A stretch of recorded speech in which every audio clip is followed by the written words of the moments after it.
Class 12 विषय मनोविज्ञान का 8वां नंबर चैप्टर है। पाठ का नाम मनोविज्ञान एवं जीवन, ध्यान रखिएगा। और ये जो अभी हम लोग देखे हैं पहला प्रश्न, आप पर्यावरण पद से क्या समझते हैं और पर्यावरण से संबंधित समझने के जो परिप्रेक्ष्य है उसको समझना है हमको। ये हम लोग पढ़ चुके हैं, फिर भी देख लेते एक बार। हमारे चारों ओर जो भी चीज़ हैं, जो शाब्दिक है, अशाब्दिक है, भौतिक है, सामाजिक है, सांस्कृतिक है, जितने भी चीज़ हैं वो सब पर्यावरण का निर्माण करती है। ठीक है, हमारे आसपास जो क्षेत्र हैं उसमें जितने चीज़ें हैं, जैविक, अजैविक, भौतिक, सामाजिक, सांस्कृतिक, व्यक्तिगत, जितना भी चीज़ें हैं वो सब क्या है? पर्यावरण है। कहने का मतलब हम, आप, पेड़ पौधा, जीव जंतु, कीट पतंगे, जितने भी सब चीज़ें हैं, घर, जितने भी सब के मिला के क्या बनाता है? हमारा पर्यावरण बना है। ठीक है, अब पर्यावरण को समझने के लिए तीन परिप्रेक्ष्य हम लिए थे। एक आत्मवादी, अल्पमतवादी, दूसरा था नैमित्तिक परिप्रेक्ष्य और तीसरा था आध्यात्मिक परिप्रेक्ष्य। तो आप देखे थे उसमें अल्पमतवादी परिप्रेक्ष्य में क्या था कि भौतिक पर्यावरण मानव व्यवहार स्वास्थ्य कुशल से न्यूनतम नगन पर करना है कि भौतिक परिप्रेक्ष्य का हमारे पर कम प्रभाव पड़ता है। जो भौतिक है ना वातावरण, उसका प्रभाव हम पे कम पड़ता है। कहाँ आप लोग? रिक्शा। अब देखिए, तो ऐसा होता है। अब देखिए यहाँ पे हम लोग थोड़ा बढ़ा लेते हैं, वहाँ पे सिलेबस बढ़ाना। देखिए व्यवसाय, अब देखिए बात सुनिए, व्यवसाय, जीवन शैली, जितना भी हम काम करते हैं उसमें पर्यावरण पे हम प्रभाव डालते हैं। अब उस चीज़ पे आपका पर्यावरण प्रभाव डालेगी, छोड़ेगी नहीं। देखिए जैसे आप खेती वाला काम करते हैं तो खेती से क्या करते हैं? पर्यावरण को प्रभावित करते हैं। मैदान बनाते हैं, पहले खेत बनाते हैं, भवन को गिराते हैं, पेड़ को काटते हैं, तब जाकर ना आप खेती के लिए, आप कृषि के लिए खेत बनाते हैं। तो आप जितना पेड़ पौधा काट दीजिएगा, कल के उतने ऑक्सीजन लेवल घट जाएगा और उतने हृदय से संबंधित बीमारियां होने लगेंगी। तो आप जो सोच रहे हैं कि हम पर्यावरण को प्रभावित कर रहे हैं, गलत सोच रहे हैं। पर्यावरण आपको प्रभावित करेगी, एकदम श्योर है, डेफिनेटली है। इसलिए सावधान रहिए, पर्यावरण को ज़्यादा प्रभावित नहीं कीजिए, नहीं तो आपको पर्यावरण छोड़ेगी नहीं। दूसरा क्वेश्चन क्या देखिए तो तीसरा,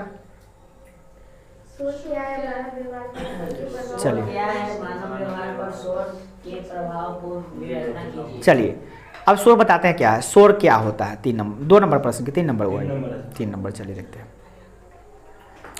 अभी जो हम लोग कर रहे थे, देखिए शोर का मतलब क्या होता है, कोई भी ध्वनि जो खींच, मन में खींच या चिड़चिड़ाहट उत्पन्न करे, जो अप्रिय हो, सब शोर कहलाता है। ठीक है, ध्यान से सुनिएगा।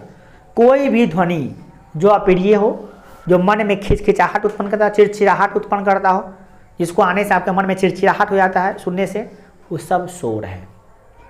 ठीक है, जैसे आपके घर में शादी है किसी का, उसमें डीजे बज रहा है, तो वो आपके लिए शोर नहीं है। क्यों? क्योंकि आपको उसमें मज़ा आ रहा है, डांस कर रहे हैं आप, तो उसमें आपके लिए शोर वो नहीं है। बट दूसरों लोगों के लिए हो सकता है वो शोर हो, क्योंकि उसको अप्रिय लग रहा है, सुनने में बात है।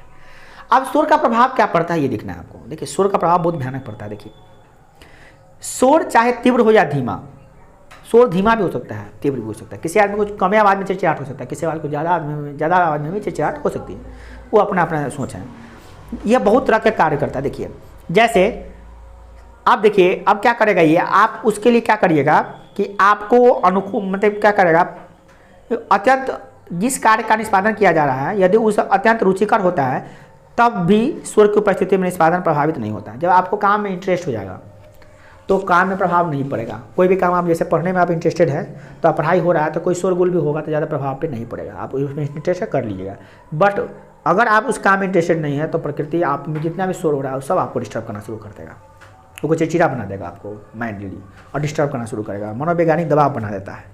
शोर जब देखिए ऐसा इसलिए होता है क्योंकि कार्य की प्रकृति व्यक्ति को पूरा ध्यान उसी में लगाने तथा शोर का अनसुना करने में सहायता करती है। यह भी एक प्रकार का अनुकूलन हो सकता है। देखिए जैसे अभी कुछ हो रहा है, साउंड हो रहा है, साइड आउटसाइड में साउंड हो रहे हैं, फिर किया तो बहुत तरह के साउंड हो रहे हैं। बट अगर आप उसको इग्नोर करके अपने कामों में ध्यान देने लगते हैं तो वो शोर आपके लिए अनसुना सा हो जाता है। सुन रहे हैं बट हमको डिस्टर्ब नहीं कर रहा है, क्योंकि हम इधर ध्यान दे रहे हैं।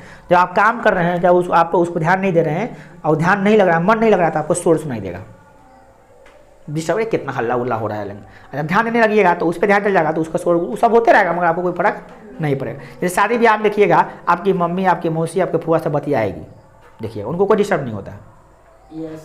कतनों शोर के बाद आप डीजे बजा दीजिए ना, और बतियाती रहेगा ना, वही कथी बतिया नहीं समझ में ना, मैं बतियाती रहती है, आज हम समझती रहती है, हंसती रहती है, मुस्कुराती रहती है, सब कुछ करती रहती है, और सब कुछ इशारों में हम धीरे धीरे करके बताइए।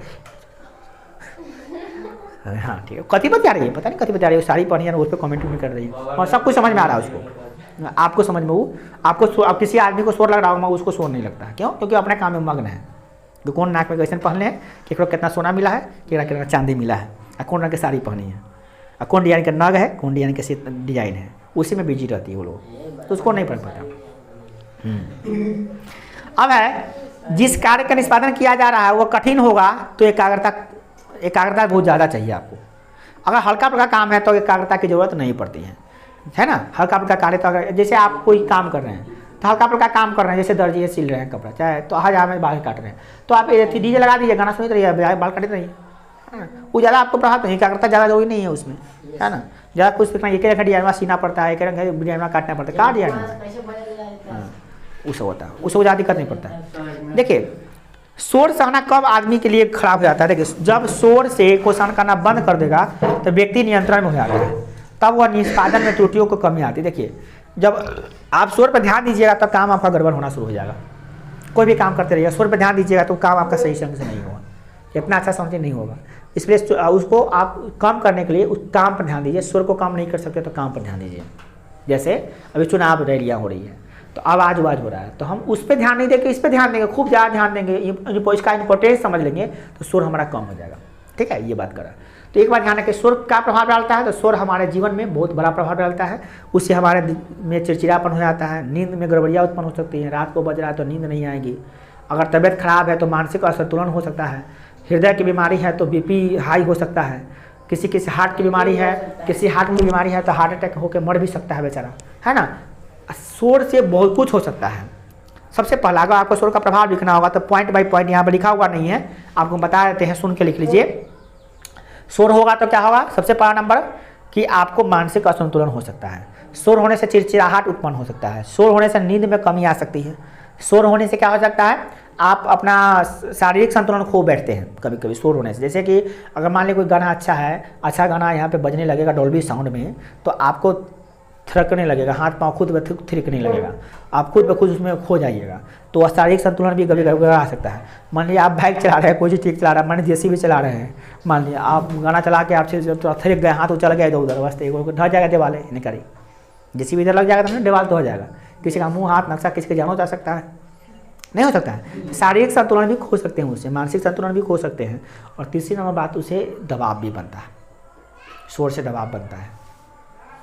आप जानते हैं शादी विवाह में आप फूफा को प्रणाम नहीं करना भूल जाते हैं, मौसा को प्रणाम करना भूल जाते हैं शादी विवाह में। अब इतना बिजी रहते हैं कि हाँ क्या जानते क्या हो रहा है, वो सब हो रहा है, पसीना गाना बज रहा है, उनके हल्ला हो रहा है, उनके बोझ का हो रहा है, इसके कारण सबको डिप्रेशन हो रहा है। सब डीजे उजे बंद कर दीजिए, खाना उना आदमी सबको चुप जाता है साइलेंट रहने के लिए, कतनों भीड़ का कोई फर्क नहीं पड़ेगा। वो शोर जो हो रहा है ना, आराम से कैसे करेगा शादी विवाह में सब कुछ आराम। हाँ तो आपका सब कुछ आराम शांति मन रहेगा आपका। मतलब देखिएगा शादी विवाह आपके घर में होगा तो आप शांत नहीं रह सकते, इतना बिजी हो जाइएगा कि आपको समझ में नहीं आएगा हम बिजी किस में थे। और 2 दिन बाद ऐसा थकान आएगा, नींद आएगा कि आपको होश नहीं रहेगा। ऐसे होते हैं शादी विवाह में, क्या पूजा प्रतिष्ठा कुछ भी होता है जगह में देखते नहीं है, या छोटे हुआ देखे हैं, शोरगुल में बुझावे नहीं करता कि कार्य कथी हो रहा है। छठ में तो बहुत अच्छा लगता है। अब देखिए, अब शोर को अगर शोर को आपको बर्दाश्त करने की क्षमता तभी होगा जब आप एकाग्रता बढ़ाइएगा कोई काम में। किसी आदमी का एकाग्रता बहुत स्ट्रांग होता है, उसको शोर प्रभावित नहीं करता। एकाग्रता बढ़ाइए, कंसंट्रेशन। शोर को आप कम करने की क्षमता आप में जल्दी नहीं हो सकता। हर मनुष्य शोर को होता है। अब बगल में आता हो रहा है, किसको बंद करवा दीजिएगा, ना बंद करवा दीजिएगा। बगल में सरस्वती पूजा हो रहा है, डीजे बजाएंगे तो कौन बंद करवा देगा यहाँ पे। हाँ, परमिशन ले सकते बजा सकते हैं, लेकिन कानून का जुर्म होता है। शहर में तो नहीं बजा सकते, गाँव में कौन बंद करेगा। गाँव में तो देखते बिना मतलब का हॉर्न जला कर रखते हैं आपके टोला में, देखते हैं। शाम को पढ़ने बैठ जाइएगा तो आपको बस पूरा कौन बंदगी आ गया है कि उसके चक्कर में आदमी को पढ़ना बंद हो जाए। समझ रहे हैं भीड़ का क्या मतलब होता है। देखिए, जब एक जगह कर है, भीड़ का लक्षण बताइए और भीड़ का जो मनोवैज्ञानिक परिणाम पड़ता है वो बताना है। मतलब भीड़ का क्या लक्षण है, कैसे बताने का भीड़ हो गया है। आसपास में बहुत आदमी हो जाएगा तो भीड़ समझ लेंगे, एकदम आसान बात है। कहिएगा लिखिएगा कैसे एग्जाम में, जब एक ही जगह पे आवश्यक से ज़्यादा लोग मौजूद हो जाते हैं तो हम कहते हैं भीड़ हो गया है। बस सिंपल सी बात। जब कम जगह पे ज़्यादा लोग की उपस्थित हो जाती है तो भीड़ कहलाता है। जैसे ये 32 बच्चा का क्लास है, आज में चलाएगा 50 को बच्चा तो भीड़ हो गया। 32 को बच्चा तक नॉर्मल है, 32 से ज़्यादा आएगा तो भीड़ हो गया। वैसे नहीं ना, हाँ 8 का 32,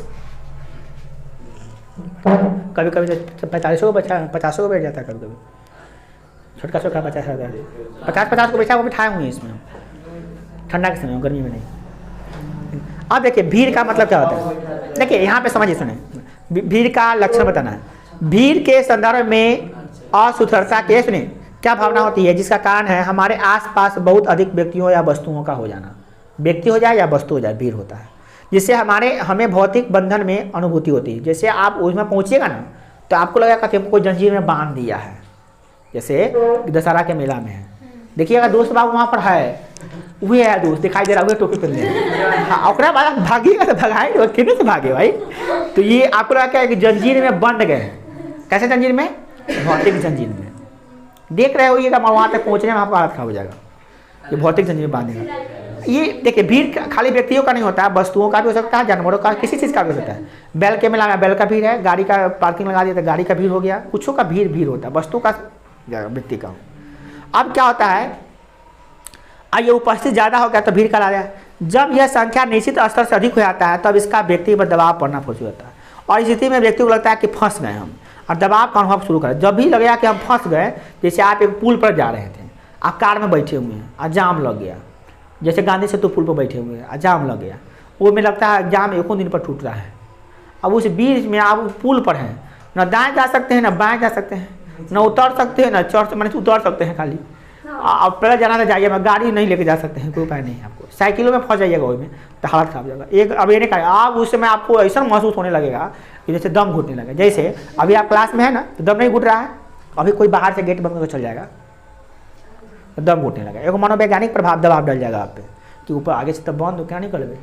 खाली आपको घर में खाली हम बंद कर देंगे आधा घंटा के लिए ना, आपको दम कुछने लगे, दम फूलने लगेगा वही में।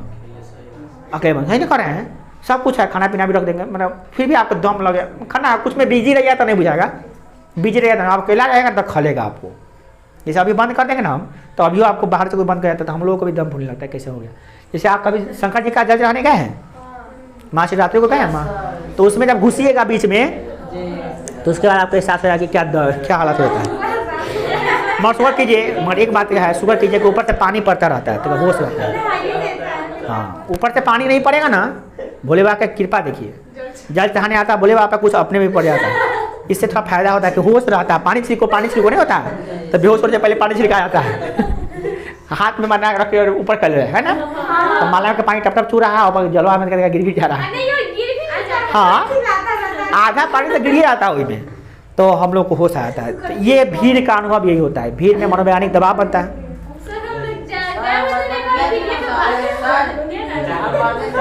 हाँ, दम फूलने लगता है,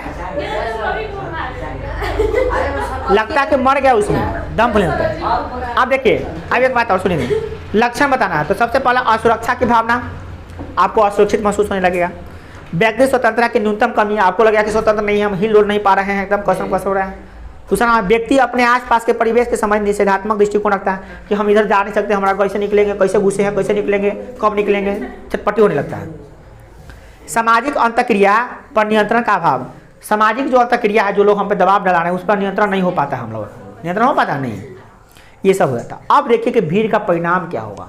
ये बात नहीं, कुछ नहीं करो, पिटाई कर देंगे। भीड़ का परिणाम क्या होगा सुनो, जब भीड़ हो गया है तो क्या क्या होगा। पहला नंबर, भीड़ तथा अधिक घनत्व के परिणाम स्वरूप असामान्य व्यवहार आक्रामक उत्पन्न हो सकते हैं। इसके अनेक वर्ष पूर्व चूहों पर किया गया शोध से बताया जाता है कि एक जगह पे चूहा को ज़्यादा रख दिया गया था, चूहा आपस में ही पूरा पूंछ को सब काट उठ दिया था। देखिए, जब आप भीड़ में रहिएगा ना तो हिंसात्मक हो जाइएगा, आपकी प्रवृत्ति हिंसात्मक हो जाएगी, गुस्सा ज़्यादा आने लगता है आदमी को, हिंसा होने लगता है, गुस्सा प्रवृत्ति को गुस्सा आने लगता है बहुत। जब आपको हम कसम में बैठे लग रही है तब आ जाइएगा तो वो गुस्सा आना, जैसे बस में खड़ा है पकड़े चारों से कसा ले, खूब मैंने गुस्सा अंदर से आने लगता है, हिंसा आने लगता है। किसी पर दया नाम का चीज़ नहीं है आपको, हटिए ना, हमको क्या फर्क पड़ता है, आप हट के रखिए, हमारा सामान है, हमारी चीज़ है, हमारे सीट पर क्या लटक रहे हैं आप। गुस्सा आने लगता है कि हम लटक भी नहीं कि आप सीट पर बैठे हुए, हम खड़ा है तो हम पैसा देंगे ना बैठे हैं, हमको खपटा दिए हुए, बहुत रंग के झगड़ा होने लगता है। वही ठेकाने के लिए झगड़ा कर लीजिएगा, बस में अक्सर झगड़ा होने लगता है, क्या लगे, लोग का प्रवृत्ति नहीं झगड़ा करने का, वो भीड़ के कारण से होता है। दूसरा नंबर, इसका परिणाम शोध करने का तरीका क्या हुआ कि चूहा पर प्रयोग किया गया।